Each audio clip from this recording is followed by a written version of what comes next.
গরিব সাহাবী আবদুল্লাহ ইবনে উম্মে মাকতুম রাহমাতুল্লাহকে নিয়ে কোরআনে ১৬টি আয়াত নাজিল হয়।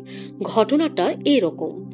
একদিন রাসূল সাল্লাল্লাহু আলাইহি ওয়াসাল্লাম কুরাইশ গোত্রের কয়েকজন নেতাকে ইসলাম সম্পর্কে বলছিলেন। সে সময় আবদুল্লাহ ইবনে উম্মে মাকতুম রাহমাতুল্লাহ এসে হাজির হলেন।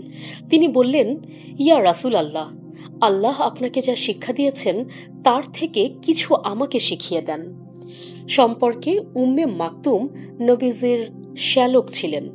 রাসূল সাল্লাল্লাহু আলাইহি ওয়াসাল্লাম তাকে পরে ধর্ম শেখাবেন ভেবে তিনি নেতাদের সঙ্গে কথা চালিয়ে যান। রাসূলের উপেক্ষা উম্মে মাকতুমকে কষ্ট দেয়। সঙ্গে সঙ্গে সূরা আবাসার ১৬টি আয়াত নাজিল হয়। আল্লাহ বলেন, সে ভ্রু কুঁচকে মুখ ফিরিয়ে নিল, কারণ তার কাছে এক অন্ধ এসেছিল। তুমি ওর সম্পর্কে কি জানো? সে হয়তো পরিশুদ্ধ হতো বা উপদেশ নিত, কিংবা উপদেশ থেকে উপকার পেত। যে নিজেকে বড় ভাবে তার প্রতি বরং তোমার মনোযোগ। যদি সে নিজেকে পরিশুদ্ধ না করে তবে তাতে তোমার কোনো দোষ হতো না। অথচ যে কিনা তোমার কাছে ছুটে এলো আর এলো ভয়ে ভয়ে, তাকে তুমি অবজ্ঞা করলে। কখনো তুমি এমন করবে না। এই এক উপদেশ বাণী, যার ইচ্ছা এ গ্রহণ করবে। এ আছে মহান উচ্চ মর্যাদাশীল পবিত্র কিতাবে, যা এমন লিপিকারের হাতে লেখা যে সম্মানিত ও পুত চরিত্র।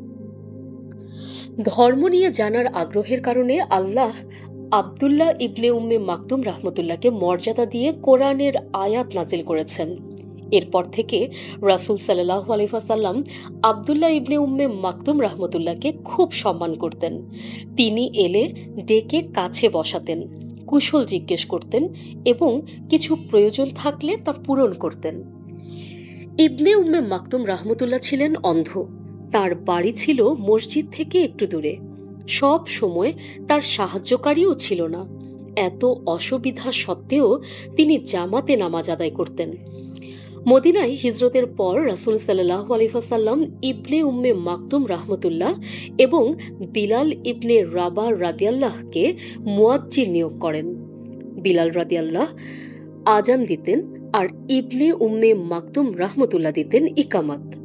আবার কখনো উম্মে মাকতুম রাহমাতুল্লাহ আজান দিতেন, বিলাল রাদিয়াল্লাহু আনহু ইকামাত দিতেন। ইবনে উম্মে মাকতুম রাহমাতুল্লাহ ছিলেন ইসলামের প্রথম পর্বের বিশ্বাসীদের একজন। মক্কার অন্যদের মতো তিনিও কুরাইশদের উৎপীড়নের শিকার হয়েছিলেন। সে সময় জুলুমেও তার ঈমান কখনো দুর্বল হয়ে পড়েনি।